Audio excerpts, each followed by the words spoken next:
David Viscott, and welcome. Did you see we've changed the name of the show? The show is now Night Talk. You see it? Night Talk. And that means if it's the time to talk, it's at night. I guess it's now. Makes kind of sense. That's called creative thinking.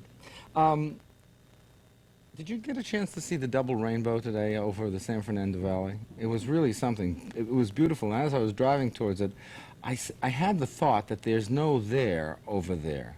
I mean, you never can get to the rainbow. I mean, it isn't really in a place. It's almost, it's an illusion. And you think about your life and the things that you want out of life. And most of the things you want out of life are an illusion. As you get closer to them, they either fade or they change, or you become a different you looking. And that's part of what we try to help you understand, that part of what you're seeking outside depends upon what you're feeling about yourself inside. The inner vision becomes the outer search. So if you can find yourself in your own heart, chances are you're going to have a happy life. That's what this program's about, to help you do that. Interesting stuff we have here. I know. We've got Shauna. She's called back. She's calling back. Shauna's 8, and she's so cute. She sent me she wove a little mat for me to put my coffee cup on. Did she? Yeah. You have really gotten a special place in this little girl's heart. She's terrific. Okay, and we have another caller, Kelly and Dan. Yeah, I was looking at that. They just don't. She just doesn't want to have sex with him after 7 years of marriage. So Right. figuring out why is going to be something. But who's this lead off? Okay, we have Les on line A, and he thinks about his mother at an odd time. Les, Yes. can you speak up, please? Yes. Why don't you tell me what's going on? Your age, everything I need to know about this problem. Well, this is a little hard for me. Okay. I'm 24. Heterosexual. I date several times a month, and I frequently go to bed with the women that I date. This is often a different woman each time? Yes, there's several different ones. Okay. But the problem, okay, I have no problem getting or maintaining an erection, but I can only climax while thinking of my mother. Is this something recent? About 6 months now. Okay. And what happened 6 months ago? I became more sexually active 6 months ago. Yeah, but is your mother alive? No, When did she die? about 2 years ago. What was your relationship with her like? It was very close. It was a good relationship. You miss her? Excuse me? You miss her? Yes, I do. When she died, what did you go through? It was very hard to accept. Did you? I think so, yes. You think so? What allowed you to accept her death? I mean, what made it real for you? It just took time. After time, I realized that it was real, and I had to accept it. Okay, so there was a period of time when you felt it wasn't real? Maybe just at first. Okay. And what made it real? I mean, you say you accepted it, but was there something that came through to you? Just after time passed. Okay. You say you date a lot of women. About 4 or 5 a month. That's a lot of women. I mean, it's starting in a situation where you feel, you have to break the ice, you're feeling insecure, right? Yes. Okay. So what's it like for you when you meet other women? When I meet them? Yeah. Do you feel comfortable, confident? The truth, I mean. Usually, yes. Not what you project, but what you feel inside. Yes, usually I feel confident. Okay. That's a lot of women to go through, you know that. Yes. Okay. What's the reason so many women? Why not one special one? I just haven't found one that I can really like enough to just stay with just one. Okay. So, in other words, these women that you're with, you don't like that much. Is that fair? That's fair, yes. Okay. And what you want in your heart is what?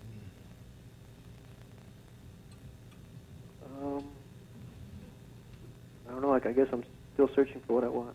Which would be? I guess I wouldn't know until I actually found it. But it feels like... Go ahead, take a risk. I'm not sure. Well, someone who loves you. Well, yes, of course. Well, that's obvious, right? Yes. There was one woman who really loved you, right? Yes. Okay. And that was? Are you referring to the women I date? Your mother. Well, my mother, yes. And what happens to you, I think, is when you're having that intimate moment, you must some of the time not feel terribly intimate. It must feel rather just sexual, you know what I mean?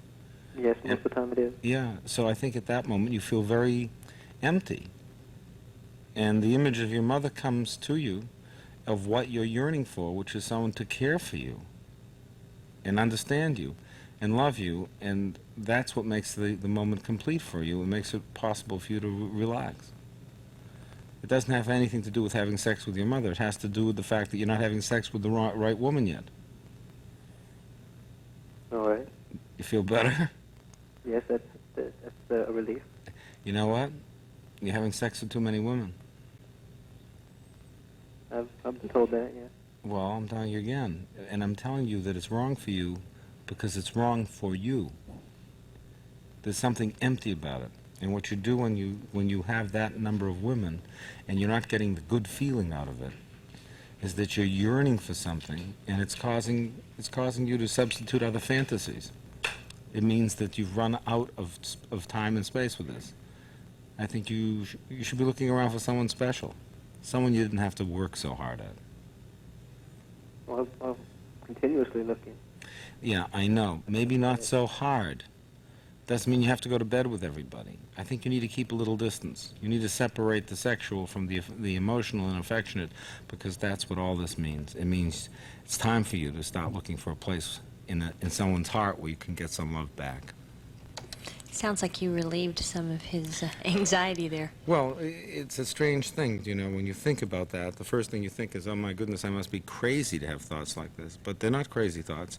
It's what's missing in the relationship you substitute for at that moment. Just got to sort it out, huh? Well, I guess so. I mean, a lot of people think of all kinds of things that are missing in their sexual relationship, and they don't usually have to do with their mother. So the sex is there, but the feelings aren't. Okay, why don't we talk with Shauna? Okay, she's on line B. Shauna.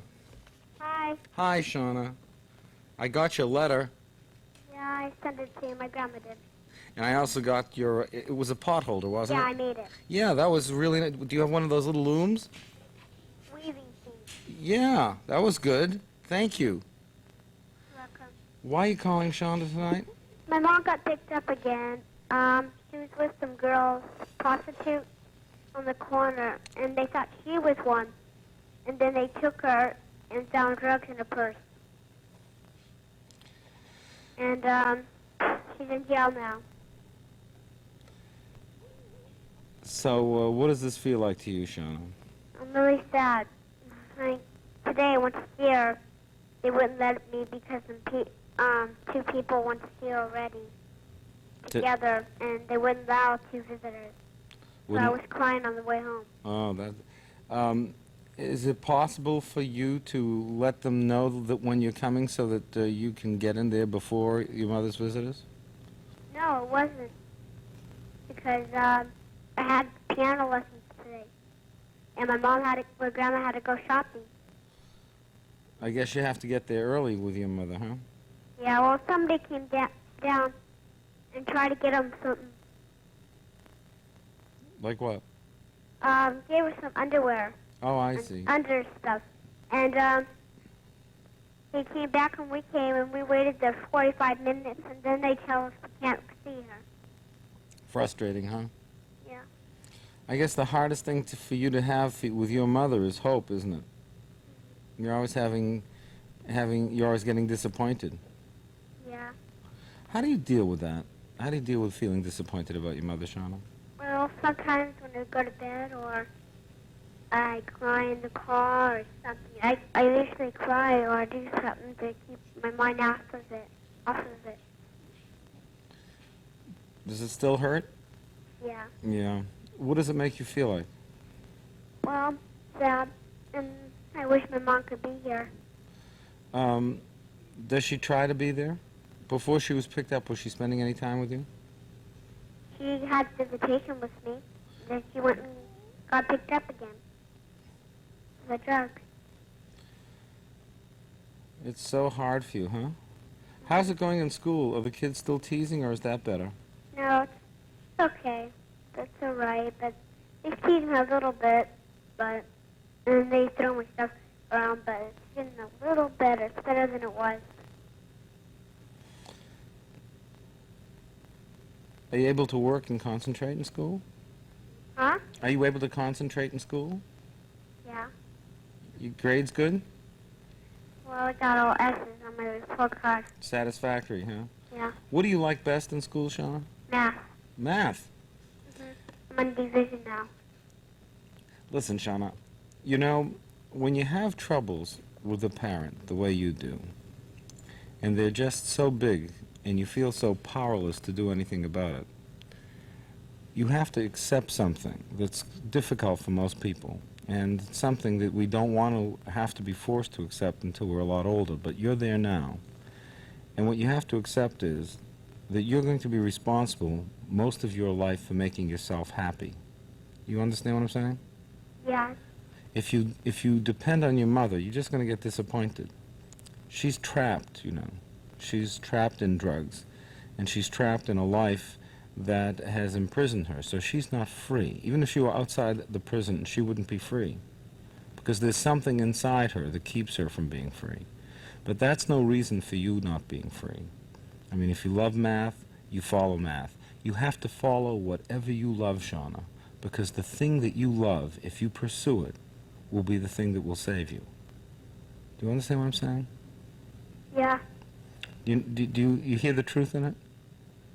Yeah. I know that's hard to hear, but the main thing is, if you're going to be happy in your life, you need to do most of it for yourself. And there's not much your mother's going to be able to do, because your mother can't even protect herself. Do you understand what I'm saying? But you know what I was saying about rainbows? You know, when you get close to the rainbow, there's no rainbow there. It's just the belief that there's a rainbow there, and it looks like a rainbow. And in some way, your mother's not there. So there's a part of you that's strong. Someday you'll have children and take care of them. You know what I mean? Yeah. Well, that part is there in you right now, Shauna. And you have to find the part of yourself to take care of yourself and understand that you're strong enough now to do a lot for yourself. But the thing that'll break your heart is expecting too much from your mother. Does that make sense? Yeah. It's a little sad, isn't it? But if you give it up and you realize that your mother is the way she is and don't take it personally, I think you'll do a lot better. Still, it's sad that she was picked up, huh? Yeah. I wish she wasn't. I mean, she had visitations with me. We had plans something, and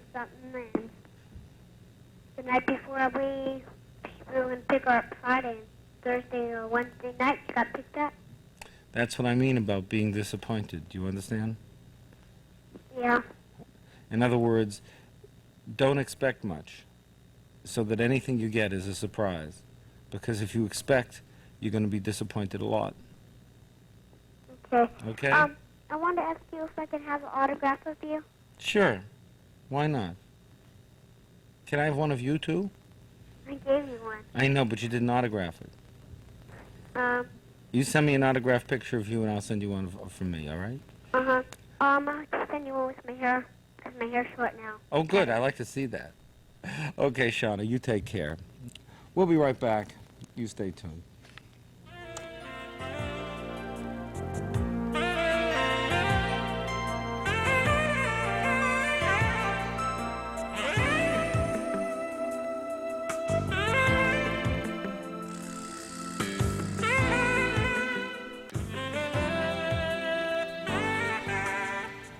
Welcome back, David Viscott. Arlene, there are a lot of calls that just came in. What are those? Lots of calls. Oh, I've got Jane, Susan, recurring dreams. But right now we're going to go with Crystal. She's on line 11, and she has a pregnancy dilemma. Crystal, Hello. how old are you, Crystal? 43. Okay. The age tells a lot about the kind of pregnancy dilemma. Well, yeah, I don't feel 43 though. I mean, I can't even believe it. Well, you know what Satchel Paige once asked? He said, how old would you be if you didn't know how old you were? That's true. Isn't it? I mean, I saw the upcoming thing where it said midlife pregnancy, and it never hit me like that this is a midlife pregnancy. Well, I guess it's a midlife. It certainly is midlife of your fertile years, right? Yeah, that's true. Okay, so you're pregnant. Yeah. But? The situation surrounding the pregnancy is, it's very complicated and difficult, and it's very difficult. Make it real simple. Yeah. The Well- feelings, I suspect, are difficult. Yeah. What are the facts? The facts are, I've been married for 5 years. I love my husband, but before I met him, I was in love with another man. That didn't work out.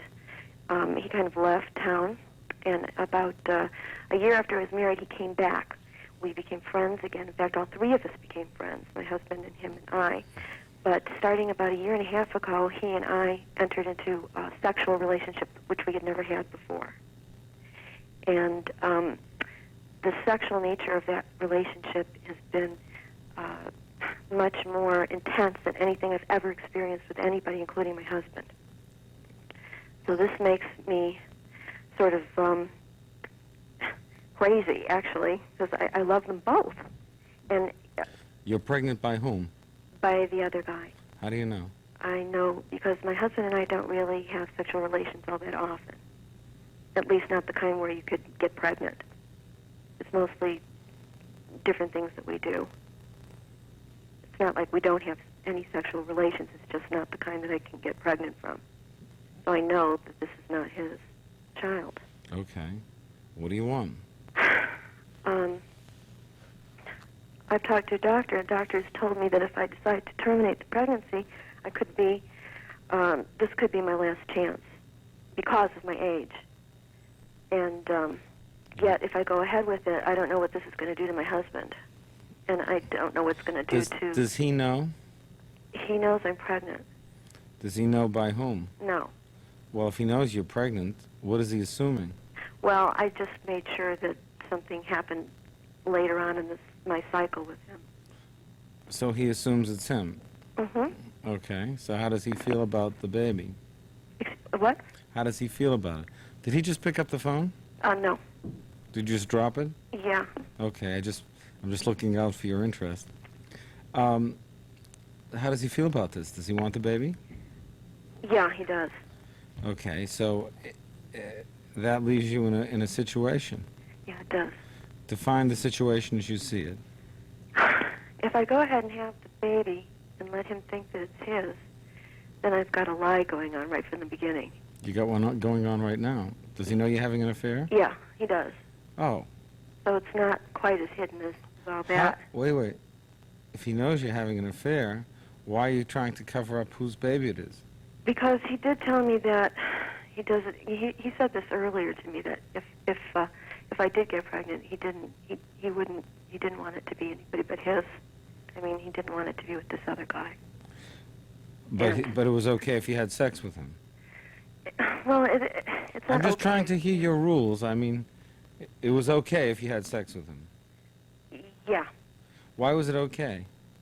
because he wanted to have an open marriage. He wanted to be free to have sexual relationships with other women. Well, then why not be open about everything? Why not just simply tell the truth? Why not just say, look, this is a child that I think is not yours? I mean... Because he told me that I should go with him, that, he would leave me if that happened. What's so open about that as a marriage? It's not really that open, is it? Well, what are we talking about? We're talking about two people who have grown a little bit estranged to each other Yeah. and bored with each other. Well, he's not bored with me. He's just... See, I have to explain that he's 8 years younger than I am, and when we married, he was just short of being a virgin. So he had almost no sexual experiences at where I had had plenty of sexual experiences. And I always felt, you know, I am like a child of the 60s, and I did come up with that whole countercultural attitude, and I just felt very strongly that if it ever came up and if it was safe in this day of AIDS, that he should be able to be free to explore further sexual experiences, and I didn't think that would be a problem. I just didn't. The wild card was my other. You know, it's not going to work unless you tell the truth. Well, I mean, you have made an agreement that you cannot keep. It's as simple as that. And you're making yourself nuts. yeah, I am. Okay, so don't do that. You need to say to your husband, you know, I think this may not be your kid. But see, we've talked about. Or you should say, I don't know whose kid this is. Yeah, we talked about that, and he said he would want a blood test, that kind of thing. And what would he do after the blood test? Well, I don't know. I don't know. Is it fair for me to make him raise the other man's baby? I mean, it's not like the other man. But the point is, those are the conditions that you have to consider when you undertake giving someone permission to have an open marriage. Secrecy is not going to do this. He's always going to have doubts about this. And he can always have a blood test done on the kid. Yeah, I know. What's the point? Come on, tell the truth. Well, that's true. That's true. It's just that if I do see, it seems like my only option is termination, and that's really driving me crazy. Do you want to do that? I don't know. I know you can't tell me either. It's just No, I only want to know what you want to do. Do you want to terminate this pregnancy? No. All right, then you don't want to terminate the pregnancy. So start there. Say, I don't want to terminate the pregnancy, and I don't think it's your kid. Where do we go from there? It's real frightening. I know, but that's what it's about when you take risks in a relationship. If you avoid the truth eventually leaves the relationship, and love goes with it. So tell the truth.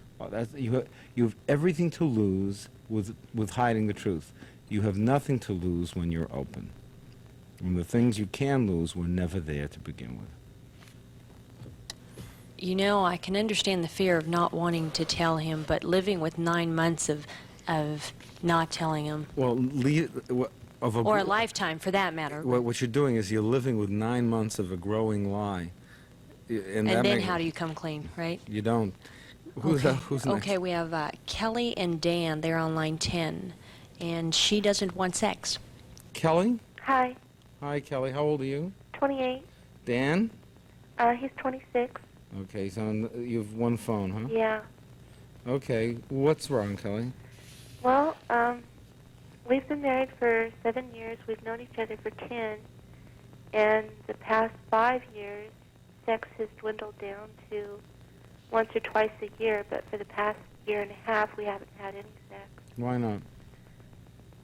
Well, for the past year and a half, I had bilateral mastectomies. Why? Breast cancer. At 28? Yeah. Yeah. And before that, I don't know why. All right. What has bilateral mastectomies got to do with sex? Well, for the last year and a half, when he asked me why I won't, my answer is that I just don't feel pretty. I don't feel sexy, I guess. I don't feel like I'm attractive to him. Well, I can understand that.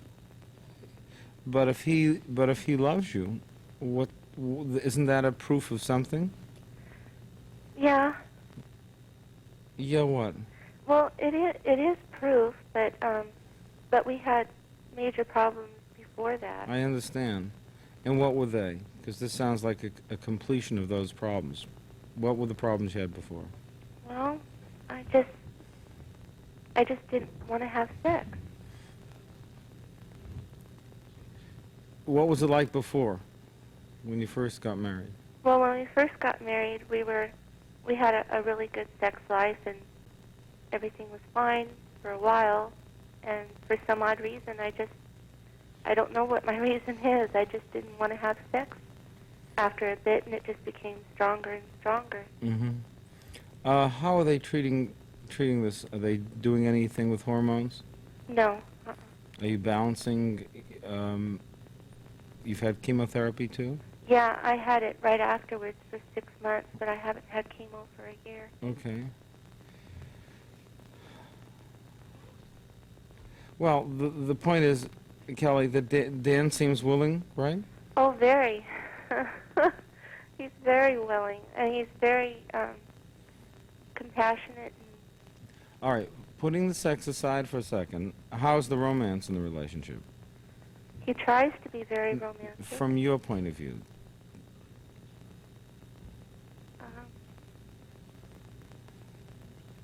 Well, I think he could be more romantic. No, from your point of view. How romantic are you? Oh, am I? I don't know. I guess you'd have to ask him. Well, how do you feel? How romantic do you feel? I guess I don't feel romantic at all. Okay. And you want him to be more romantic? No, not really. Not right now. Okay. When would it be okay for him to be more romantic? Well, quite honestly, I'd feel content if he was never romantic again. Okay, but you know that's impossible, right? Yeah, I do. Okay. So that means you're avoiding the whole issue. Yeah. Okay. And the avoidance is making it harder and harder for you to have any kind of relationship. This is a man who loves you, obviously, right? Yeah, You love him? very much. Okay. This is a real problem for you. I mean, this is not a minor problem. This is a problem where you feel your whole self-esteem has been damaged, isn't that right? I think so. He's telling me to ask you a question. Go ahead. He seems to think all this started because of my upbringing and things that my parents would say to me and stuff. Like what? Well, my mom, for as long as I can remember, had always told me if I ever got married, that in order to keep my husband, I had to have sex with him all the time. And my father, he would just, he put me down quite a bit. Are you still close to your mother at all? No. What is your relationship with your mother like? Well, I talk to her on the phone. She lives away from me, and How often do you talk to her? maybe once a week or so. And what's it like for you? What does it feel like? Well, I'd be happy if I didn't talk to her. I bet you would. In some way, you are angry at her, right? Very much. And I'll bet you didn't rebel as an adolescent. I don't think I did. But what an adolescent does is they take their parents' point of view and they do just the opposite. And if you were having a late rebellion, what would you be doing with your mother's advice? Probably do the opposite. Which is? Not have sex. Interesting, huh? It's like you're defying your mother and punishing your husband at the same time. Well, yeah. Yeah. This is not going to work like this. So what do I do? Well, the first thing you do is you give in. I give in. You give in. This is the man you love. This is the man you want to be with. This is someone who cares for you. This is someone who wants to make you feel good. This is someone who adores you. But I've told him that, I'll have sex with him, but it wouldn't be a loving type thing. I literally cry and everything. I can't, just to have him touch me in that way bothers me immensely. Well, it's something that requires a lot of work. I think what you're doing in part is you're mourning the mastectomy.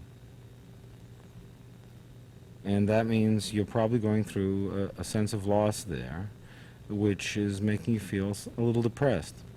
And it's also important that the two of you work on this. You notice I haven't spoken to Dan? Yeah. Because I think Dan's probably going to be okay with this, right? Yeah. I mean, you're the one who needs help primarily. I think you have to be working on this in a therapy situation because your beliefs are getting in the way of this working. I have talked to several therapists. Yeah, but until it works, you haven't talked to the right one. Right. I'm having a real bad problem finding the right one. And they all tell me, well, we've found the problem and it'll take several years to correct it. And what do they think the problem is? Well, they thought it was sexual abuse. Okay. and By? uncles and such. I really don't think it was sexual abuse, but they said it was. Well, it might have some role in it, but the point is, you've got to start working on this stuff. Did you stop the therapy when they mentioned that? I stopped it when they told me that it would be several years of work. Well, the main thing is to get to work on it so that you're feeling better and dealing with the issue. If you want to, you can join some groups for women who've been abused, but the main and listen to other people's stories, and sometimes you hear the answer to your own. But I think the time has come for you to get back and involved in this, because you don't want to lose the love in your life, especially when you're so deserving of it, and especially when you've got such a good husband who wants to make you feel better and who wants to have a family with you. It's hard. The things we mourn stay with us until we finally give them up, and then we're free of them. But if you hold on to things because you haven't mourned them, the mourning stays as part of your life. We'll be right back.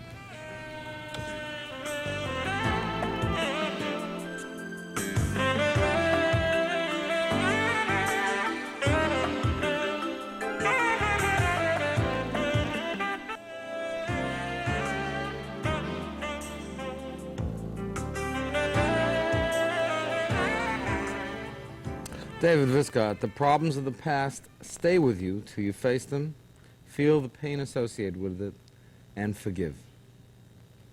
That's what that's about, forgiving. Who's next? Okay, we have Art on line 12, and he's still getting over a fiance's death. Art.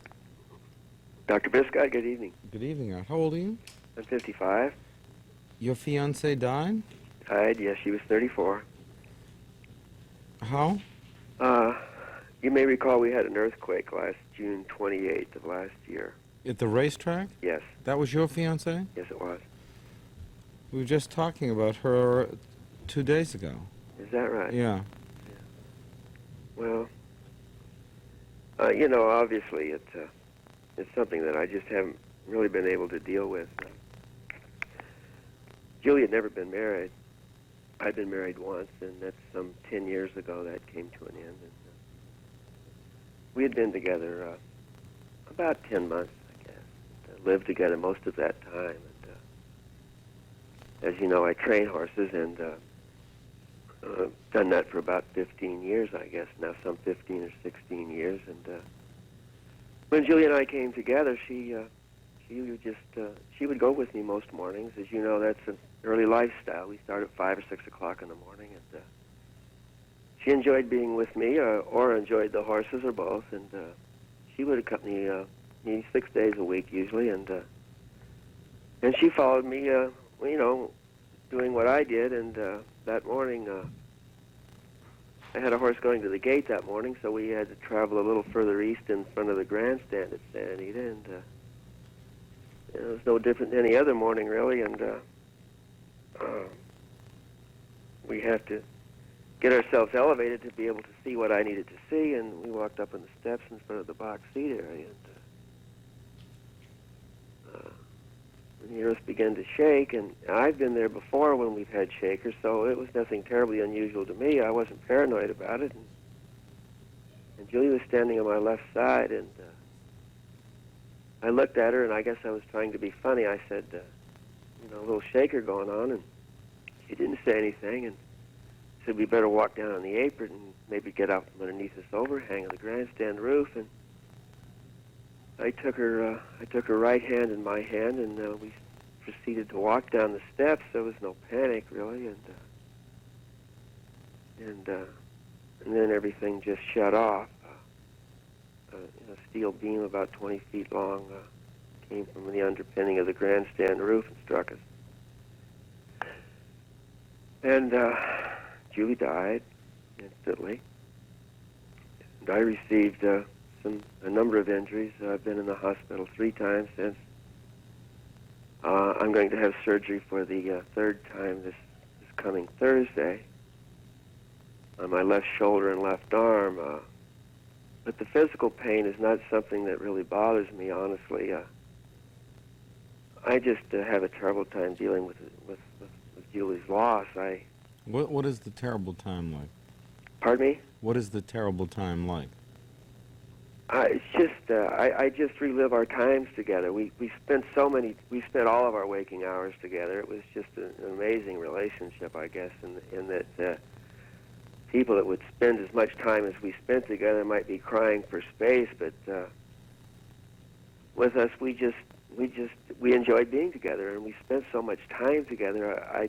There's just so much emptiness now. Everything that I see or do reminds me of our times together. Julie and I were going to be married the following September 29th, and we've been making plans for that, and we bought a home with an acre that we were living in so we could keep horses off the track in our front yard, you might say. And it was just a beautiful thing. It was great for me. I just never envisioned being as happy as I was with Julie. And Well, there's something you're missing. yes, You're talking about things you could have had. The fact is that you already had them.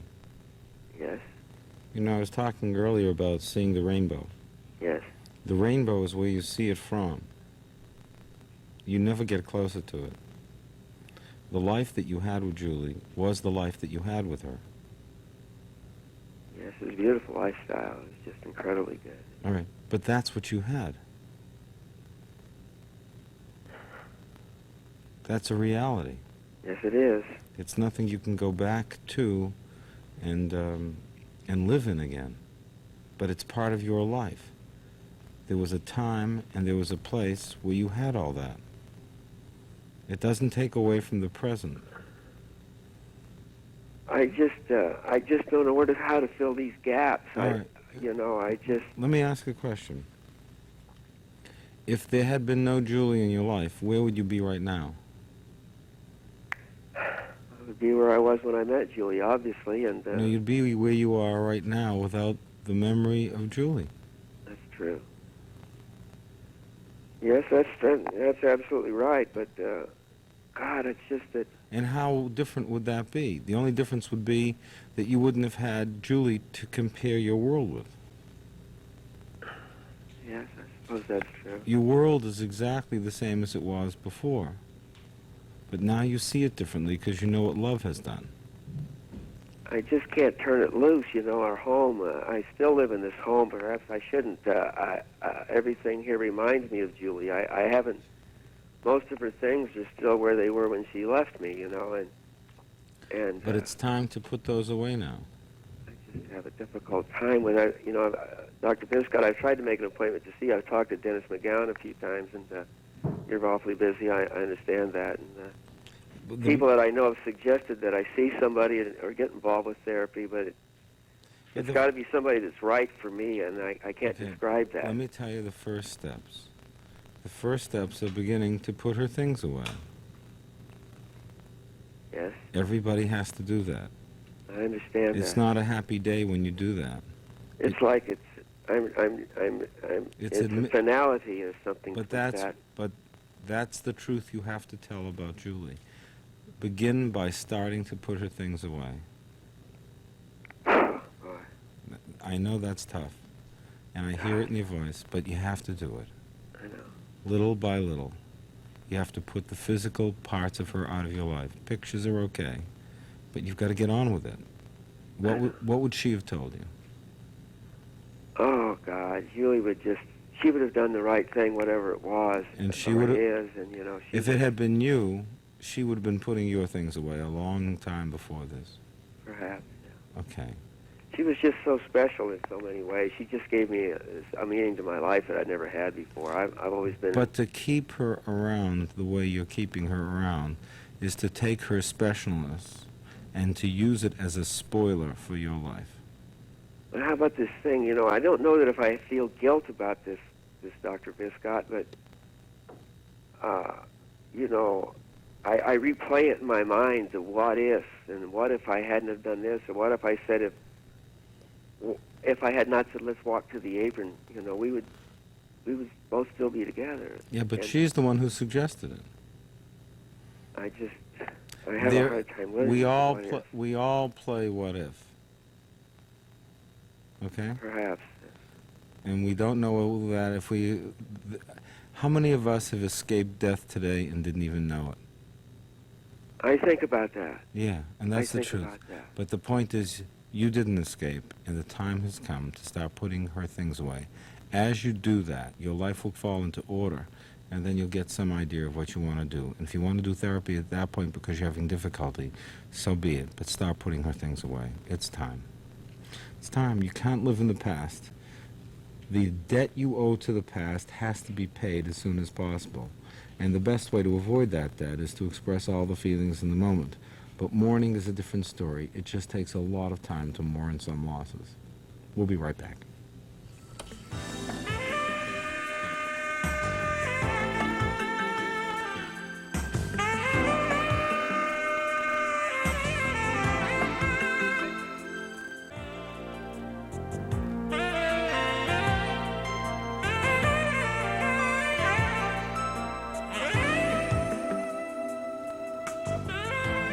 Welcome back, David Viscott. That's sad, isn't that art's call?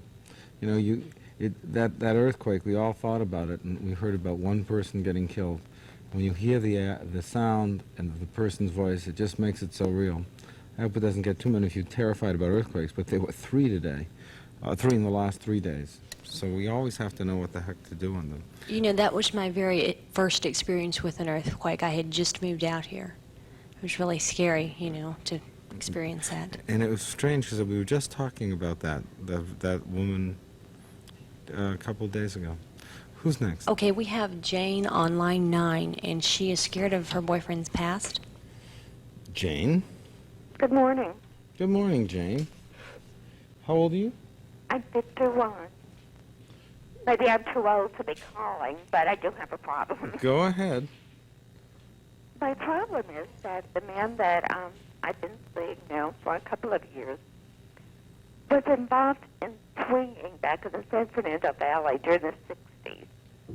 And he has been into B&D, and I don't know how far into S&M. But he talks about these things, and I just get really uptight. It's just something I can't handle. Well, okay. He talks about them in what way? Under what circumstances? Well, in a sexual way. Yeah, but when does he talk about them? Most of the time when we just, during sex, he compare, you know, he'll say things like, I've had 100 women and you're great, or something like this. I don't want to hear about those other women. Do you tell him that? Yes. And what does he say? He just says, well, that's part of him. That's part of his life. Well, but hearing about them is not part of your life. Unless No, and I don't want to hear about them. When you say you don't want to hear about them, what does he say? He doesn't understand. Do you tell him it hurts your feelings? Yes, I do. And what does he say then? Well, I'm not sure that he doesn't get pleasure from that. Oh, it's a little S&M? Yeah. So, Well, he is mentally abusive. Never physically, but I think if I were willing, it would be physical. well, you can rest assured that that's true. So why did he give up that San Fernando Valley lifestyle? Well, he got a divorce. Just a joke, folks. Go ahead. I'm sorry? You got a divorce? Yes, because his wife wouldn't give up the swinging. Oh, so he wanted to. He wanted to give it up, apparently. And then he married another woman who, believe it or not, was a former nun, but who had a child out of wedlock. And then he got a divorce from her. And then I came along, but I'm from a completely different background of anybody. I'm from Georgia, as you can tell. And I had read about these things in textbooks, but I had never been exposed to them at all. In textbooks? Well, I have studied counseling, Oh, I see.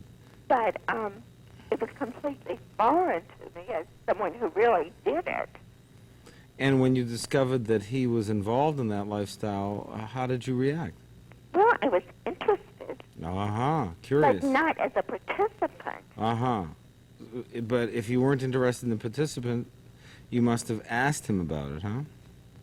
Well, he seemed to talk about it all the time. Okay, but you were curious, right? I was curious. And you yes. asked questions like, give me a couple of questions you might have asked. in your clinical way? Well, I have never been to a swinging party or anything like that, So so what- I was curious about what they did and how it went on. Uh-huh. And give me an idea of kind of the questions you might ask at that circumstance. Well, just how many women would you have in one evening? Uh-huh. Or he would talk about threesomes Uh-huh. and his ex-wife, his first ex-wife, being involved with another woman, the two women and him. So you got interested in all of this stuff, huh? Well, I was interested initially, but after I heard about it, I didn't want to hear about it anymore. But by then he had already gotten off and sharing the experience. Yes, and he would ask me to play mistress. And you agreed to play mistress? No, I tried it once, and it didn't work, and he told me I was horrible.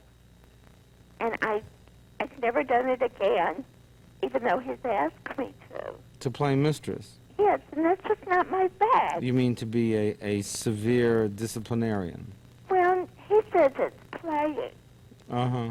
And he says things to me like that he would like to tie me up. He would like to hang me from the ceiling. And that's a complete turn-off. That's love, huh? No, it isn't. Yeah. I don't know what it is. It's not how they do it in Georgia? No, it isn't. That's not the kind of people that I know anyway. Okay, well, that's the San Fernando Valley for you. Well, he's in Orange County now. I don't think there's too much of it down here. You don't. But maybe there is. Maybe there is. So what are we going to do, Jane? Well, Plain, I want it to go away. plain Jane meets Wolfman, huh? I beg your pardon? I'm just making up storylines. He doesn't throw the paraphernalia away. Oh, He has that. his paraphernalia includes what? Rope, Rope. things I had never seen before. I can well You imagine. can imagine, yes. And I haven't been curious enough to say, what do you do with all this stuff? But I wish You I are would throw it away. Yeah, but you are curious enough. Well, I was curious enough initially, but now whenever It scares you. it scares me, and I don't want any part of it. There's no question in my mind about that. Well, the point is it scares him too, and sometimes when people are afraid of things, they try to master their fear by doing the very thing they're afraid of. Well, will it ever go away? Will it ever go away? Yes. Well, he has been involved in it. There's a certain evil pleasure that he gets from it that makes sex dirty, which makes it exciting for some people. Just like it was exciting for you to hear about a little dirty sex, right? Yeah, because I'd never heard it before. I didn't even know what the word kinky meant, really. You didn't know what the word kinky meant, and now you're dating it. Now I guess I know, but I don't want to know anymore. But that's who he is, and that's kind of what his yearning is for. And if you said, tie me up in a flash, you'd find yourself all tied up. Yeah, but I would never say that. I know you would never say that, but the fact is he's ready to give it a shot. Oh, I think so at any time. But any overtures for sex, I get so uptight because I'm afraid some of the stuff might come up again. Well, it will. So, And he's asked me to marry him. And I do care about him, and it would be, well, the only way you could marry him is if he gave up this kind of fantasy life, but these are the fantasies that give him sexual pleasure. Have you no fantasies that are unspeakable, that sort of titillate you? no, I'm afraid that I just never have. You're plain Jane? No, but I was always the good girl. Well, I know, but sometimes to make sex interesting, people engage in fantasies. There's nothing wrong with a fantasy. I don't think I ever did, and if I did, I certainly never shared them with anyone. Well, that's the whole question, isn't it? See, in some way, although, you know, if a person is loyal to you and loves you and is monogamous, there's nothing wrong with some of these things, as long as they're done mutually and their games, and they make sex interesting. Because, you know, if you're with the one person for a long time, sex can get boring. For some people. Love never gets boring, but sex can get boring. You know what I'm saying? But sex shouldn't be scary.